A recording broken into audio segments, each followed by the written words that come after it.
இந்த 4 விஷயத்த யார் ஒருத்தர் கண்டிப்பா செய்றாங்களோ அவங்களுக்கு நிச்சயமா சிவபெருமானுடைய அருள் பரிபூரணமாக கிடைக்கும். முதல்ல சிவராத்திரி அன்னைக்கு சிவபெருமானுக்கு நாம அபிஷேகம் பண்ணணும். அடுத்து 2வது ஒரு இதழ் வில்வமேனும் அன்றைக்கு சிவபெருமானுக்கு நாம அர்ச்சனை பண்ணணும்.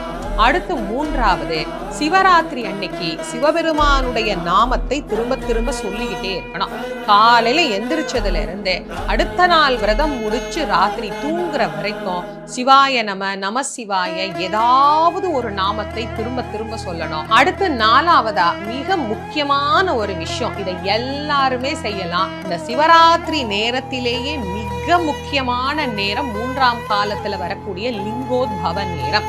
நள்ளிரவு சரியா அந்த 12 மணி அப்படிங்கிற அந்த நேரம் 11:45 இருந்து 12:15 வரைக்கும் இருக்கக்கூடிய அந்த நேரத்துல நிச்சயமா தியானம் அப்படிங்கிறது பண்ணணும்.